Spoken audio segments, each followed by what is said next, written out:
Welcome to New Life Live, the premier place to receive free advice from Christian psychologists and counselors for the mental, emotional, relational, and spiritual challenges you face. Since 1988, we've offered compassionate responses that combine God's truth with proven psychological principles to guide you toward healing. Our phone lines are open. Call us now at 1-800-229-3000.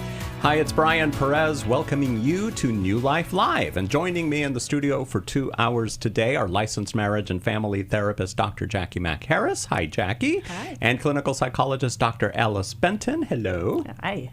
1-800-229-3000 is our number. But first, we've got a very important message from the president of New Life Ministries, Becky Brown. Becky, what's the big news? Well, hello, everybody. I am so excited to launch our 99 for the One partner initiative. You know, every day we hear from people all over the world, literally, who are looking for hope. They've been lost in a relationship struggle, addiction, anxiety, depression, all kinds of ways. And it reminds us of the story in Luke 15, where Jesus is talking about the shepherd that has a herd of 100 and one goes missing, and he leaves the 99 to go rescue the one and celebrates when they come back. And, you know, we've seen God work in the lives of so many people over the years here at New Life, and we want to invite you to be part of what God is doing. 99 for the One is our partner program that you can give to the ministry on a monthly basis to make sure that we continue to reach out to the lost. And when you think about the people who are maybe tuning in today and listening to New Life Live, and they hear the hope that there is redemption possible, there is a pathway forward. It reminds me of how when we look at the places where we've been lost in our lives and someone gave us the light to show us the way back home, show us to a new life. And that's what we've been doing for close to 40 years. I want to invite you to be part of 99 for the One. It is changing people's lives. We are reaching globally, and we hear the stories from people every day. We're going to hear them today as we get the callers calling in, asking for direction, asking for hope, and receiving grace as well as truth, God's truth, and compassion and a way forward. Won't you join today, 99 for the One? We're going to rescue the one and restore the many. It's what we've been doing here at New Life for almost 40 years, and we're going to continue to do it with your help. I want to say thank you in advance. I want to invite you to be part of this initiative that's going to change the lives of so many people. And Brian, I know that you're going to tell them how to do 99 for the One. Of course I am. You can call 1-800-NEW-LIFE, or you can go to the page that we've set up just for this. It's newlife.com/9941. So again, 1-800-NEW-LIFE or newlife.com/9941. Now, Becky, quick question. Anybody who's in our current monthly giving, do they have to do anything, or do they have to? It's a great question, Brian. If you are in the group formerly known as Club New Life, guess what? You are already part of 9941. We are shifting our attention to create this partnership where it says exactly what you're doing. A lot of times when we think about giving, we think, what's in it for me? But I know your heart is what's in it for those that we're reaching out for, to give help and hope for people who are lost. And, you know, leaving the 99 for the one sounds crazy until you are that one. And every person has a future, and we want to be part of that. So if you are already part of Club New Life, thank you, but now we're shifting you, and you are 9941. And we'll keep talking about this. We'll keep inviting you to be part of what God is doing through New Life. You are going to continue to transform lives, yes, and experience what God has for every person. That's right. Every day someone listens to New Life Live, signs up for a New Life intensive, joins a recovery group, or connects with a counselor at their breaking point, and it's because of partners like you. They don't have to face their darkest moments alone. So call 1-800-NEW-LIFE or go to newlife.com/9941.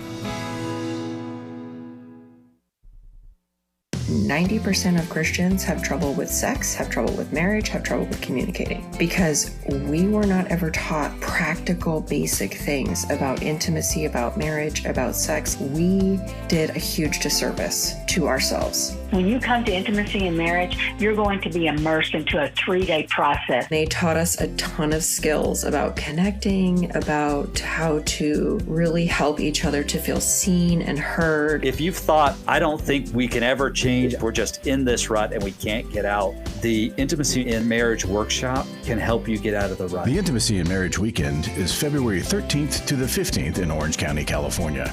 Register online at newlife.com or call 1-800-NEW-LIFE and use the code NLL for a discount. 1-800-639-5433. I think if everyone came earlier rather than later, they could save themselves years of misery and misunderstanding.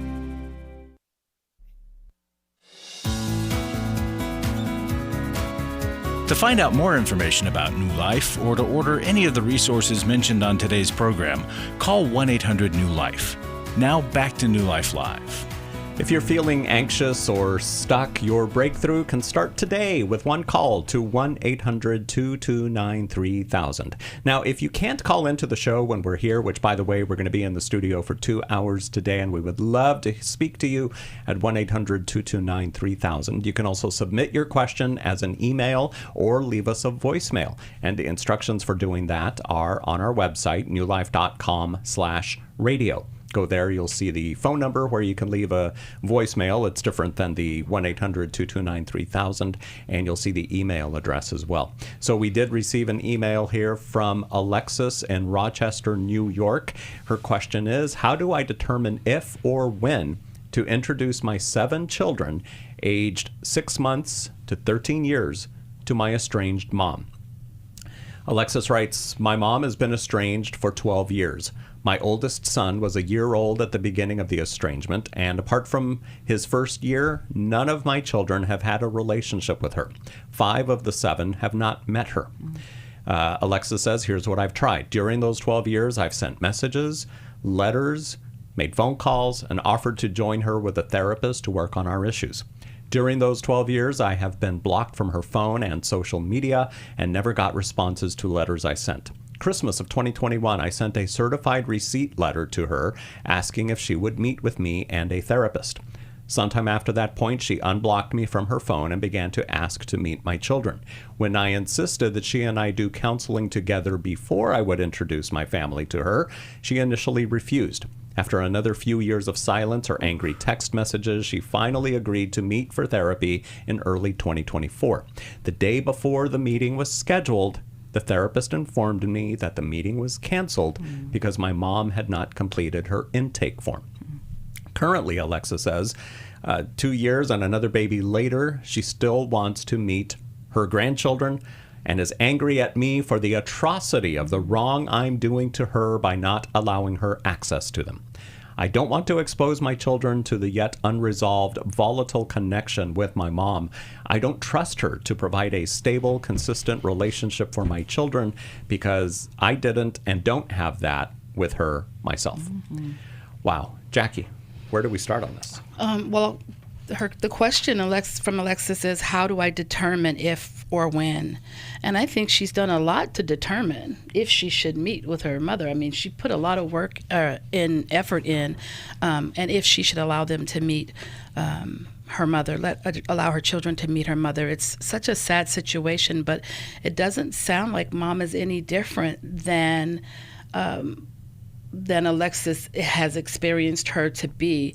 And I think that's the evidence that it's not time yet. I think what I would say, Alexis, is when you have had your boundaries respected, when the request for family therapy has happened and you feel that you have done the work and there has been growth, and that it would be safe for your children. Right now, it doesn't sound like they would enter into a safe, healthy relationship with her. It just sounds like anger and entitlement, which she isn't actually entitled to have access to your children if you, as their mother, don't feel that she's a safe, healthy relationship for them.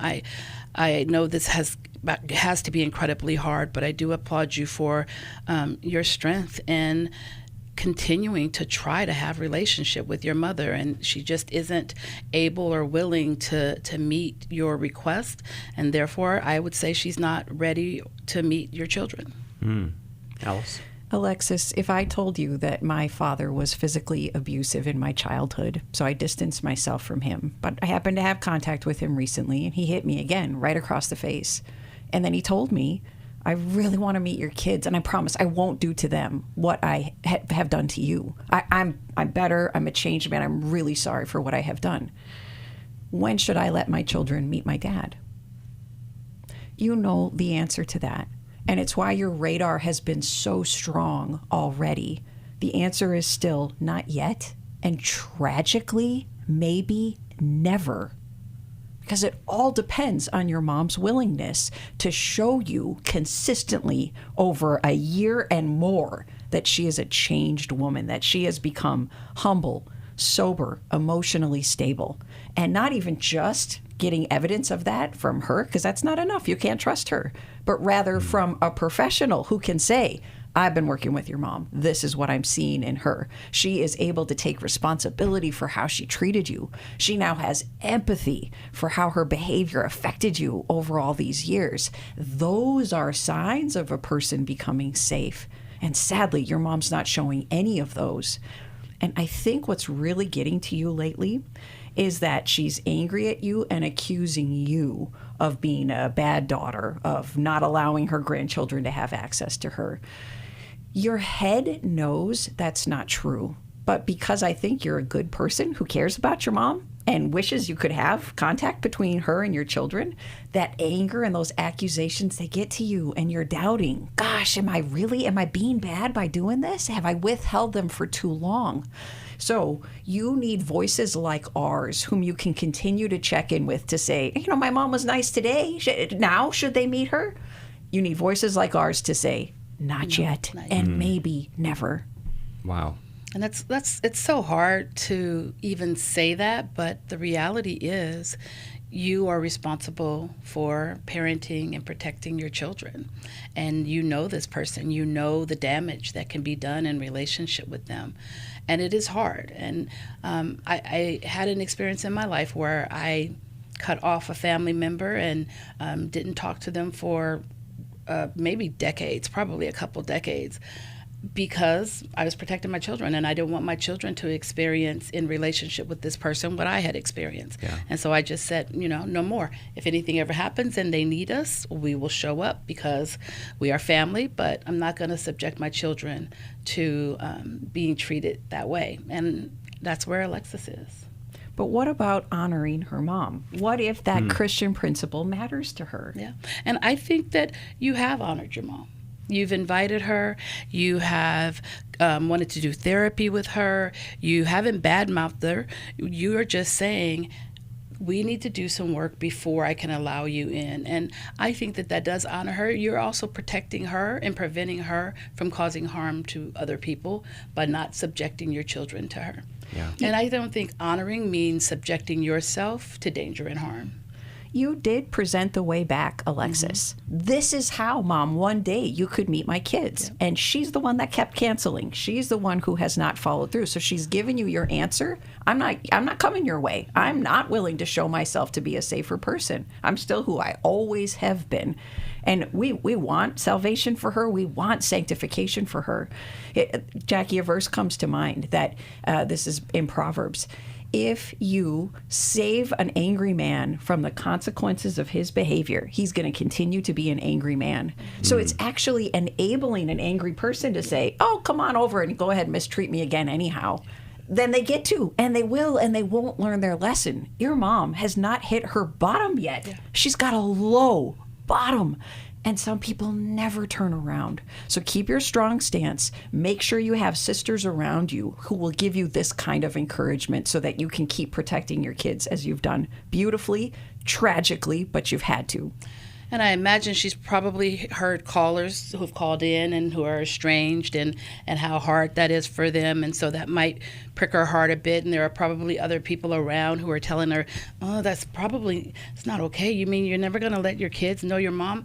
Yeah. And so, Alexis, you have to remind yourself, and maybe if these are safe people who you want to share with, express your experience is that she's not a safe person. People are thinking in generalities and can't fathom some of the things that we endure in our childhoods. And so for them, they think this is crazy. Why would you not have your children meet your mom?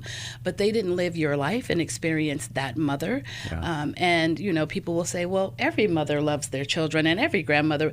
Well, that's a fantasy you're living in, but I can't subject my children to danger because you have a judgment about my choice. And so I agree with Dr. Alice. Make sure you're surrounded by people who understand this dynamic and who aren't going to push you to subject your children to a dangerous situation because of some platitudes or some need for toxic positivity, because there is this idea that if we're going to honor our parent, we do whatever they want them to do. They want us to do, and that we tolerate, turn the other cheek. So we tolerate mistreatment over and over and over again because we're a good Christian, and that just isn't true, because we're really just enabling them to continue to cause harm to themselves and others. Yeah.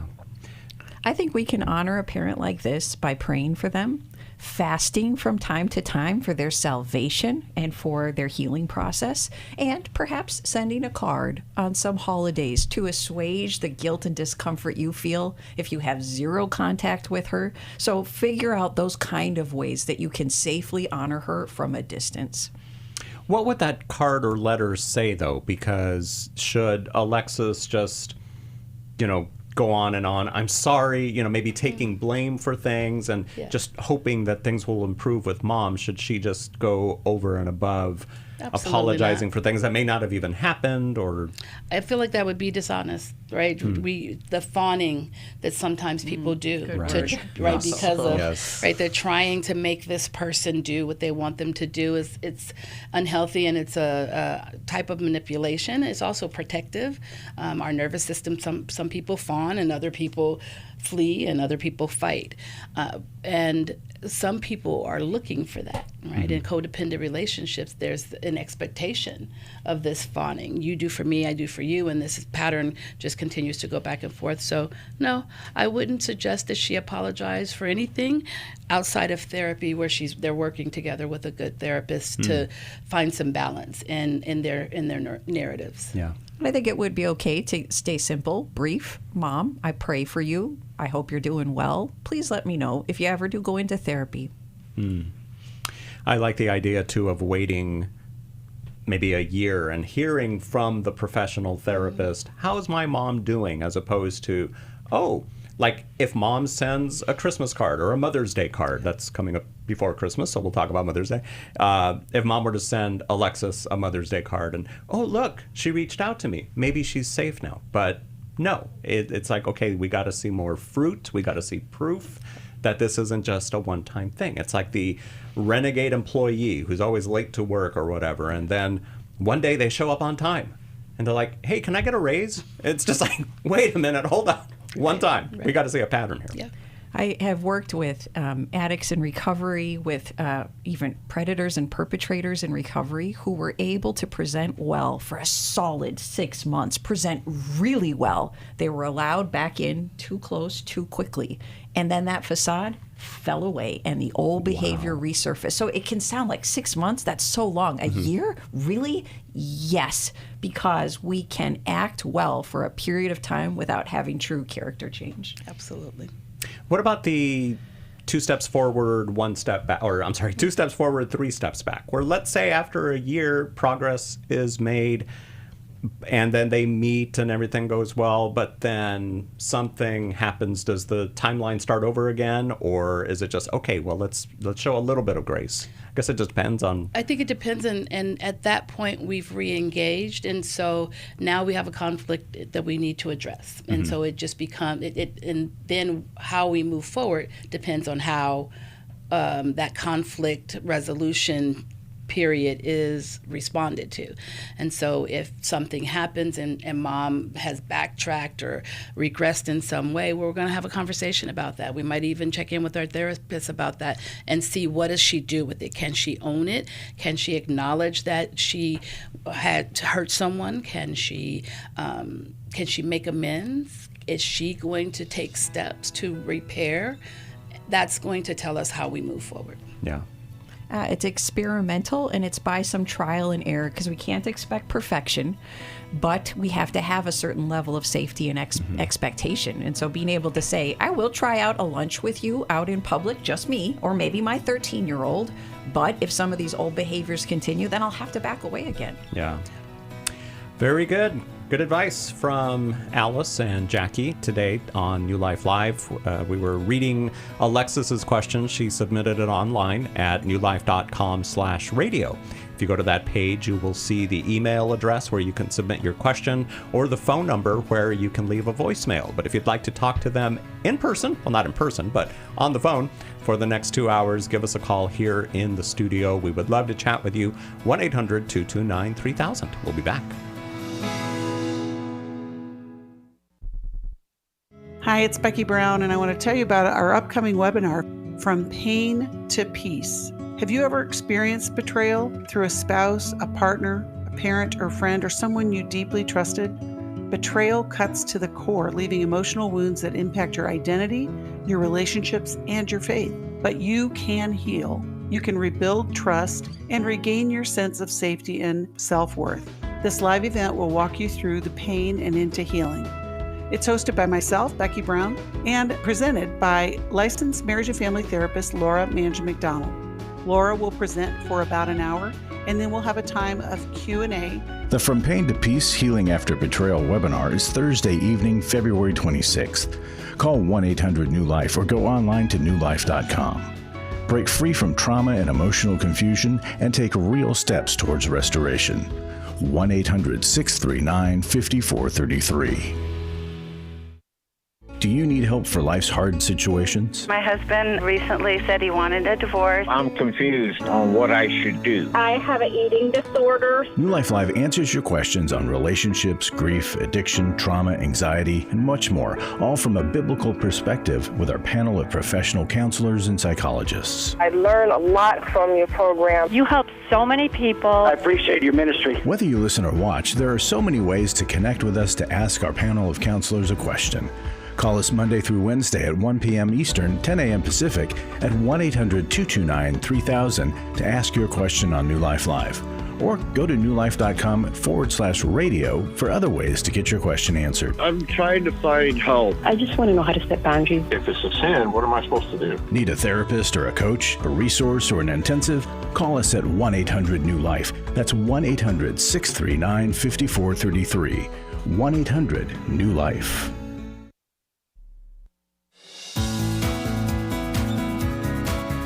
To find out more information about New Life or to order any of the resources mentioned on today's program, call 1-800-NEW-LIFE. Now back to New Life Live. Destructive patterns thrive in isolation, and freedom requires more than sheer willpower. New Life Christian recovery groups offer the antidote, a safe place to shed the shame and get raw accountability rooted in biblical truth and the shared commitment to eradicate unhealthy behaviors once and for all. You can visit newlife.com to learn more about life recovery or to connect to a community that won't let you settle. I love that. Won't let you settle, because so often that's what we want to do. If we can just get by or whatever. But nope, not at the New Life Recovery groups. Brian, I recommend that all of my individual clients get into a group. And I was a hard sell on this myself because I want to be by myself. I'm an isolator. It's not comfortable for me to open up to other people. But I came to realize and believe that true recovery can only happen with a community, and it really has to be more than just one. Even just a therapist is fabulous, but not enough, because that one person can't always be available to you. So we all need a small group who know us well, who are willing to pour into us, and to whom we also give and care when we can, when we're in that kind of season. And so our life recovery groups, I was just referring to someone last night, and they're in a different state. I was looking up on the website to give them the link, and to know that our groups are safe, they're vetted, they follow our principles. So if you're one of the lonely or one of the resistant like me, and yet you know you're not far enough along in your recovery process, let us connect you with a safe sisterhood or brotherhood, even there locally by you, because our groups are all over the United States. We can get you plugged in, and it will advance your healing process. I think that's so great. We need each other. We were created for relationship. And I agree with you, healing happens in the context of relationship. And it's a lot for one person. If you think about that best friend that you have, that they bring everything to you, and it's heavy and it's weighty, and they need hours of your attention to help them through whatever is going on. It's a lot for one person. You love them. You want to be there. You want to be supportive, but you don't have all the answers. You haven't had every experience. And if you are part of a group, you've got that group's experience to pull from, that wisdom, probably variations on age and different philosophies, different types of work that people do. All of that can change the narrative in your life as you're doing your growth work, because you're taking in this new information. And it can get you in proximity to people you would normally not be in proximity with. And I think that also that helps change our viewpoint, our worldview, our dynamics. And it's just such a great thing. Everybody needs a group. And I think the Life Recovery Group is one of the finest group platforms or programs that I know. Yeah. I sent out an SOS to my group recently. My son had broken one of our screen rules, and so I was disciplining him, and he was angry at me, and he was telling me I was wrong, I didn't understand him, I didn't listen to him, how could I do this to him? And I'm a softie, a people pleaser, and a conflict avoider in recovery. And so I didn't want to stay in my son's bad graces. So I texted my group, SOS, help, am I doing the right thing? Would you encourage me? Would you tell me if you think I'm wrong? And getting the group feedback and the group prayer helped me to stay strong in the right path. But they also have corrected me at times to say, you're off on that, back off. Come on, you're being too hard. And so I need a group sounding board, and I'm part of the sounding board. And especially if your family of origin can't or won't be that for you. That's that idea of God puts us in families. He puts the lonely in families. But the family's not going to come show up at your door. You got to get on the New Life website. You have to call us, and we'll help connect you to a family. Yeah. And I love, too, it sounds like this family, the Life Recovery Group, isn't always going to take your side. Like, just because you're part of the group, part of the family, this intimate, 6, 8, 10 people, I don't know how many people are in your group, they're not going to say, Alice, you did the right thing. I mean, they might actually say, back off, you didn't do the right thing. Yeah, it's not an echo chamber. It's a grace and truth balance, because too much of one or too much of the other aren't good for us. We need both. Yeah.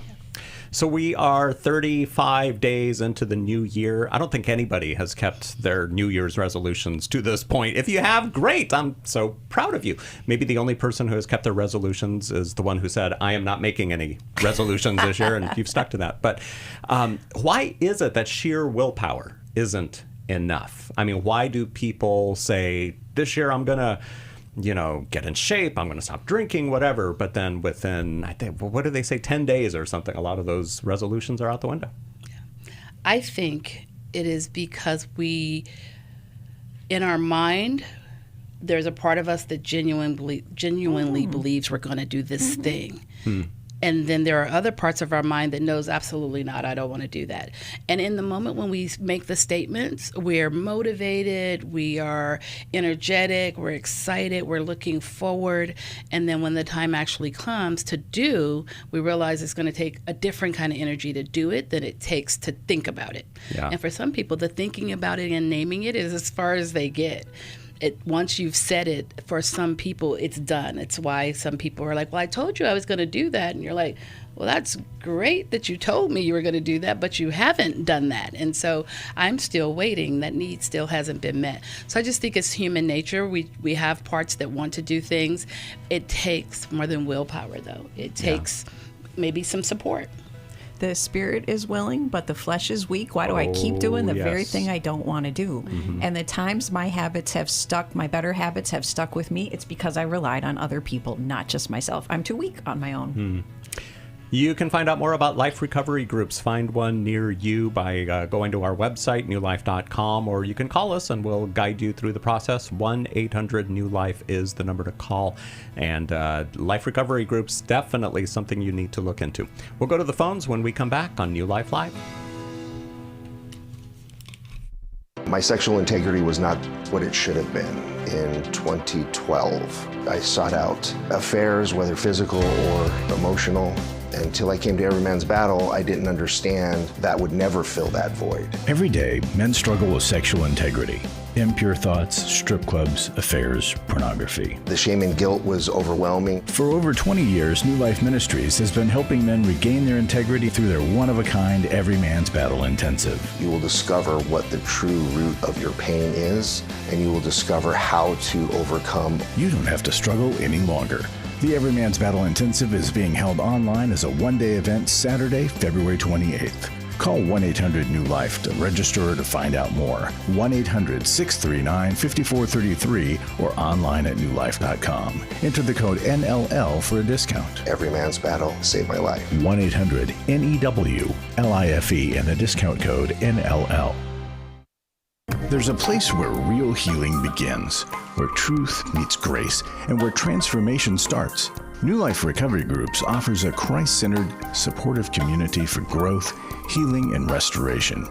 Built on a proven 12-step foundation and grounded in biblical truth, these groups help bring clarity, accountability, and lasting hope for those who are ready for change.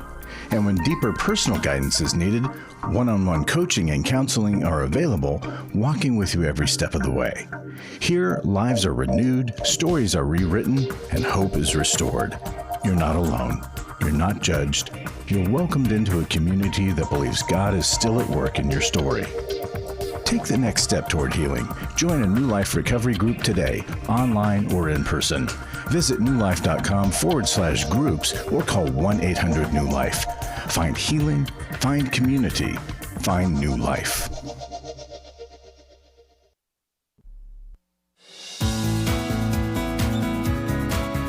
To find out more information about New Life or to order any of the resources mentioned on today's program, call 1-800-NEW-LIFE. Now back to New Life Live. All right, so let's go to the phones. Testing, 1, 2, 3. Kim, can you hear me? Yes. Oh, good. Okay, so there's a reason I asked that. It turns out we're having some kind of technical thing, so it's like we have to call you, which is weird because we don't have your phone number. So give us your phone number. Not you, Kim. We already got Everybody yours. else. Yes. So everyone who wants to call in to New Life Live for the next hour and a half, here's what you got to do. You got to call our other number, 1-800-NEW-LIFE, which is 1-800-639-5433. Call that number because that number is working, and then we will call you from this number, and then you can go on the air with us and we can chat and all that. That's how we did it with Kim. So Kim, we should so appreciate you calling in today. You're our intrepid pioneer Yes. for today, Kim. Thank you. Yes. How can we help Wow. I can't believe it. I'm talking to some of my besties. I love you, Alice and Jackie and Brian. You are so funny, Brian. He is. He cracks me up all the time. Thank you. Funny looking, maybe. I but- just took a big sip of tea when we were off the air, and then he cracked me up, and that became problematic. Yes. Got it all over my shirt. No, I'm joking. Not that bad. That's so funny. Well, unfortunately, I have a very sad situation. It may sound like a soap opera storyline, so just bear with me. My sister is an alcoholic, but now she also has an inoperable brain tumor. Oh, my. And right now, she's living in a homeless shelter. And so I think my question is for you is, since she's been in and out of homeless shelters and she has a brain tumor, my mom doesn't know that my sister has a brain tumor. And so first of all, how can I help my sister? And should I tell my mom that my sister has a brain tumor, or do I just continue to keep that just between my sisters and I? So you have other sisters. I heard that last bit, my sisters and I. So your other sisters are aware. Is there a reason you all are keeping the information from Mom? Has the sister with the inoperable brain tumor requested that you not tell her? Yes, she asked that, and I think that I don't want to break that trust. And so at the same time, there's two different problems. There's her having the brain tumor and then her struggling with alcohol. And so I just wanted some advice about how to kind of deal with the situation. Well, with the alcohol, I would think it could be helpful for you all to maybe do some Al-Anon work or get into a life recovery group so that you have some support as well as you're trying to support her. You said that she's in a homeless shelter. Do you know if there's any treatment happening? Is this a sober living, or is this because she was on the street? Well, it's very unique because she's an attorney, and so she refused to get help because she was afraid that others would find out that she struggles with alcohol. But thankfully, she just got into AA. So I'm hoping that this third time, having her gone to a treatment center and having her gone through 2 different shelters, I think that she's now at that place of truly wanting to accept responsibility. However, my mom doesn't know about the brain tumor at the same time.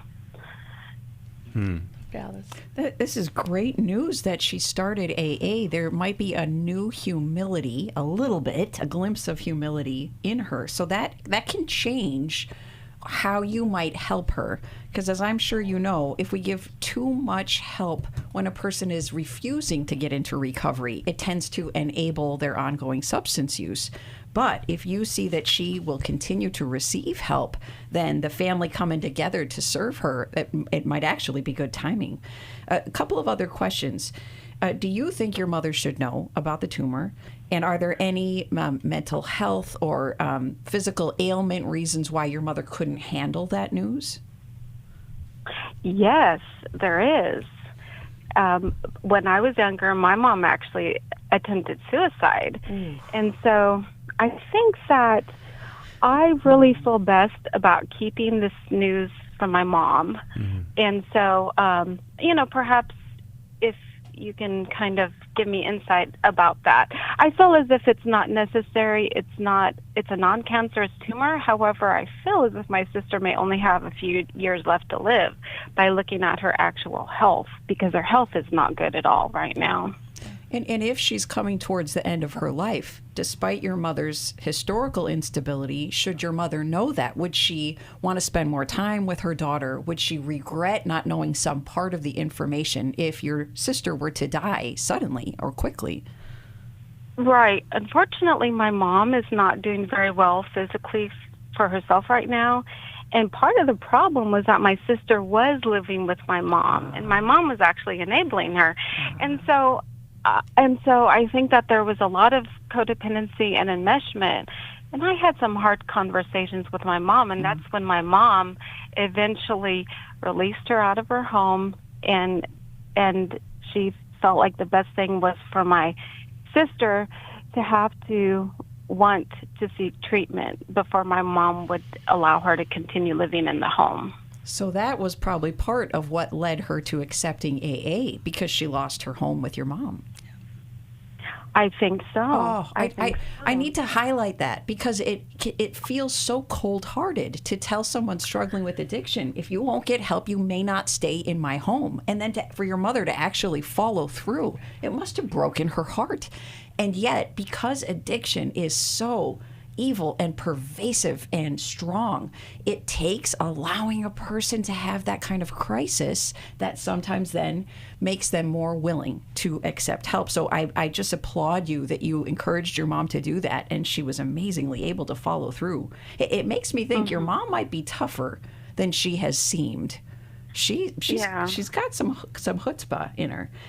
Now tell us, What kind of help is your sister asking for from you, or what are you thinking you should do for her because of the tumor?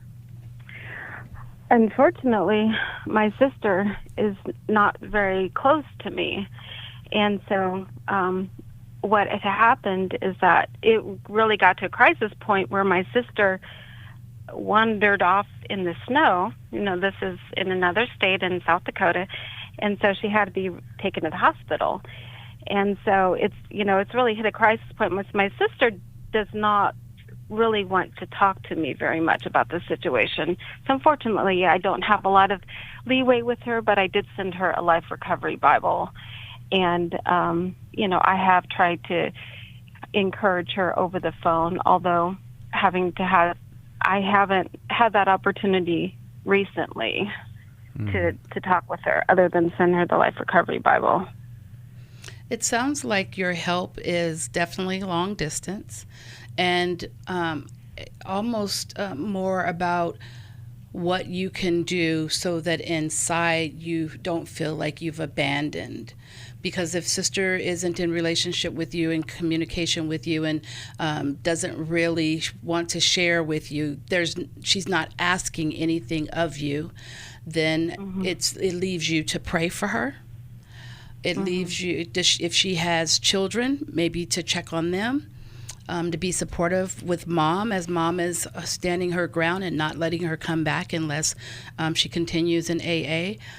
Your support is going to continue to be on the periphery, but without being in contact with her, you can't know what she directly needs for you. And so really the biggest thing you're doing is praying and helping mom with whatever mom needs help with.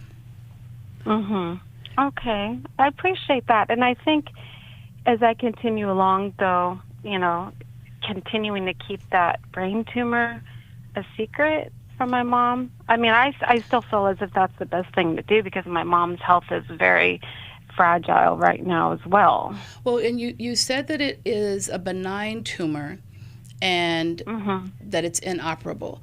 And that does happen. People can get benign tumors that don't affect them life or death-wise, but may cause headache or vision issues and things like that. That is still going to be, I think, holding that sister's confidence makes sense. You have to weigh what you can live with. Which pain, like pick your pain, as Kay and Mylin would say.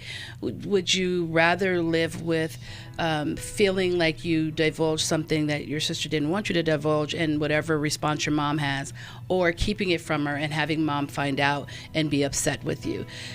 Again, be in prayer, trust God, and trust that process. Kim, thank you so much for calling in today to New Life Live. 1-800-NEW-LIFE is the number to call us today, having some phone issues, but you can still call in to us at 1-800-NEW-LIFE. If you've been trying to call the other number, I don't know if you're getting a busy signal or if it's just ringing and ringing and ringing, but it worked with Kim, so we know it works. So call in. We want to hear from you. We're going to be in the studio for another hour after this one. 1-800-NEW-LIFE. That's 1-800-639-5433. We want to talk to you here on New Life Live with Doctors Jacqui Mack-Harris and Alice Benton. Call in.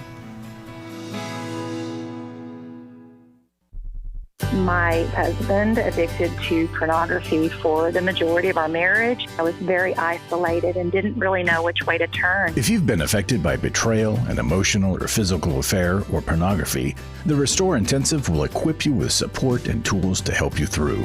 I went to the Restore conference, which seemed to be the missing puzzle piece where I was able to find my voice. When two people want to do their part, we can be restored. But if they don't, we are not stuck because someone else made a decision. God lets us weigh in on how we want to walk out our lives. The Restore Intensive is coming to Dallas, Texas, March 6th to the 8th. Register online at newlife.com or call 1-800-NEW-LIFE. Enter the code NLL for a discount. I'm navigating my world now. It feels so wonderful. I've had a great experience at Restore. 1-800-NEWLIFE and the discount code NLL.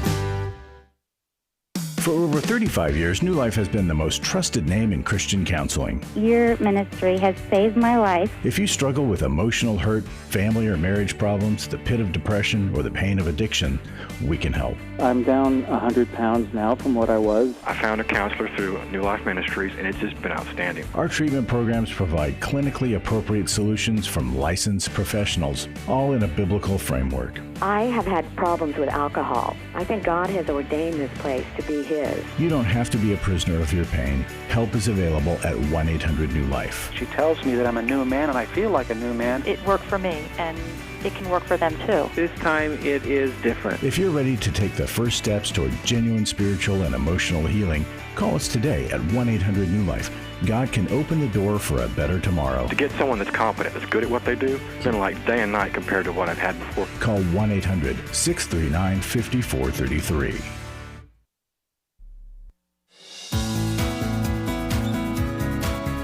To find out more information about New Life or to order any of the resources mentioned on today's program, call 1-800-NEW-LIFE. Now back to New Life Live.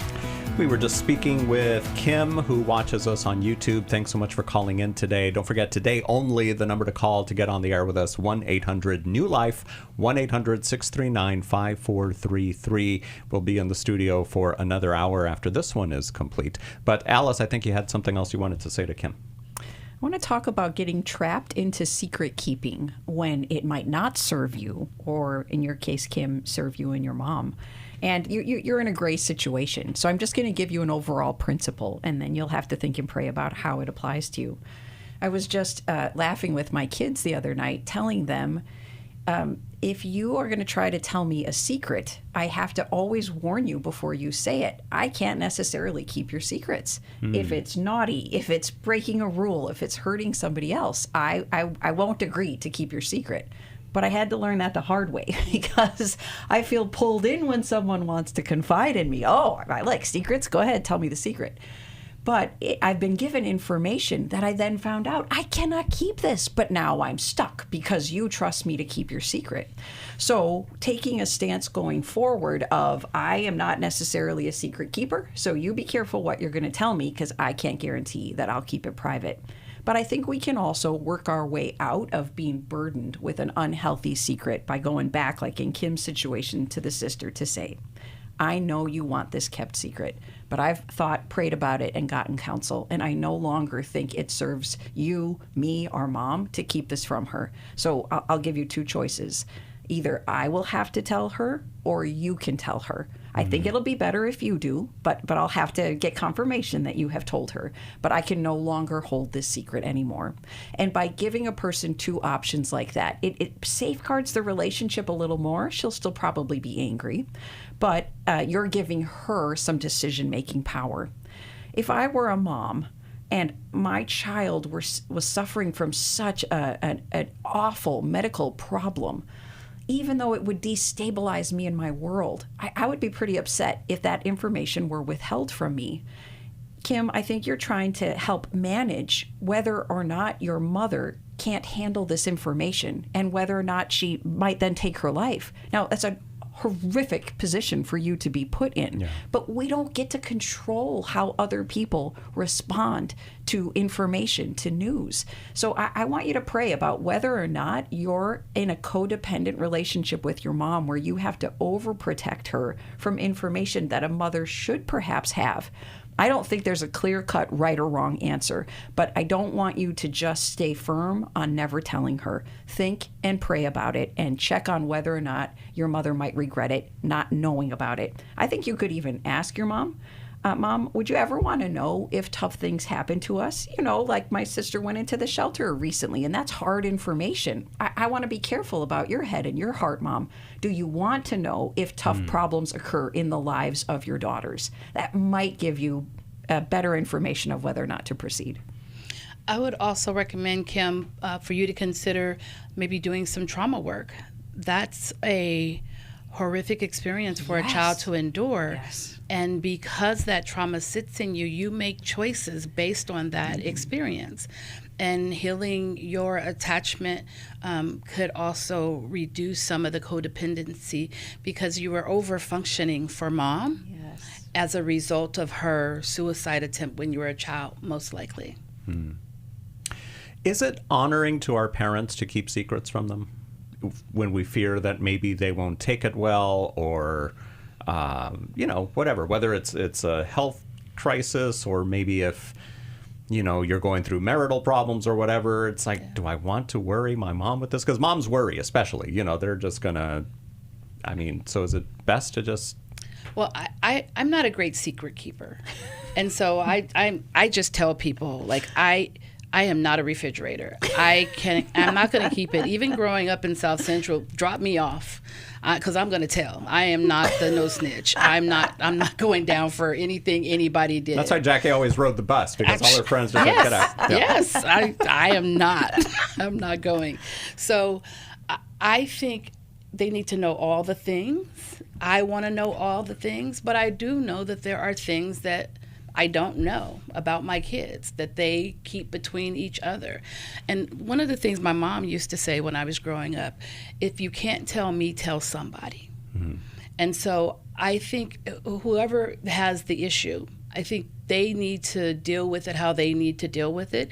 And if my mom is going to make it worse, then I'm not going to tell her. And when I was 17, I got hit in the face with a beer bottle at a family member's house, and it was late at night, holiday, and I had to go to the emergency room, but my parents weren't at the gathering. And so I had to call home and get a parent in order for them to see me in the emergency room.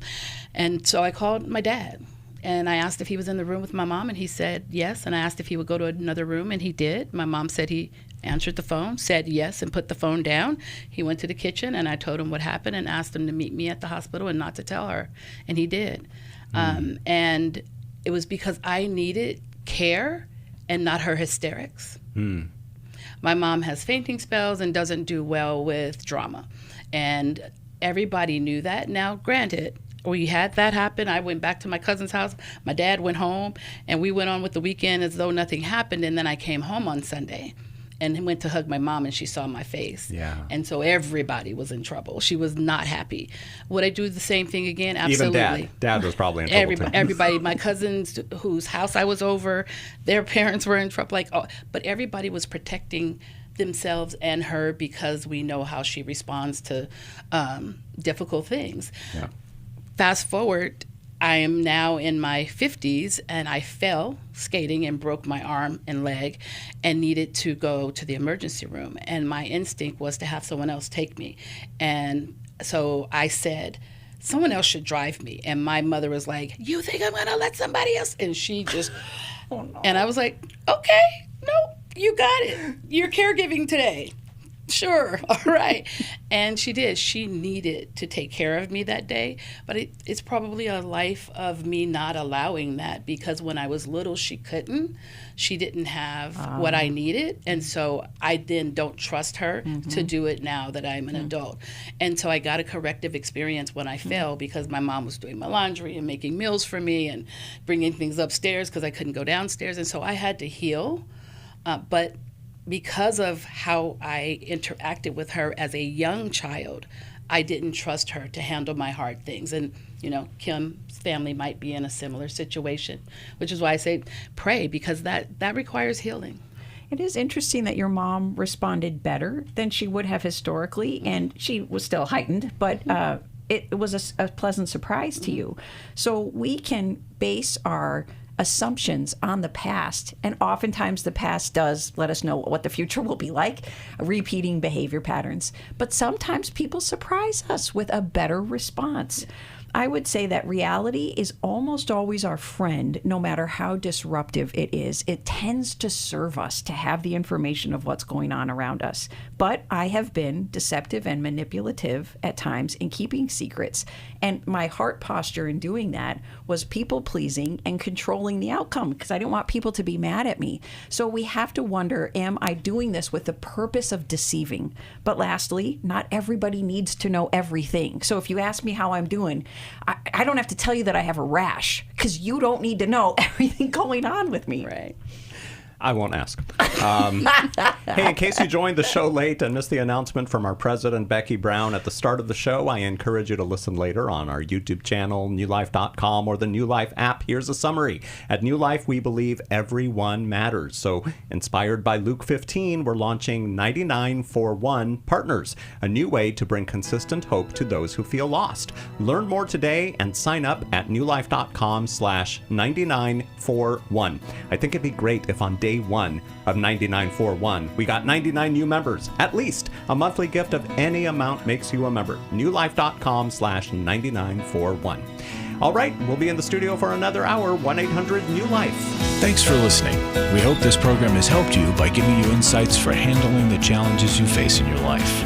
We want you to know that we're here for you, but you also need to know that New Life Live is a listener-supported ministry. To make your donation or to get any of the resources mentioned on today's program, call 1-800-NEW-LIFE.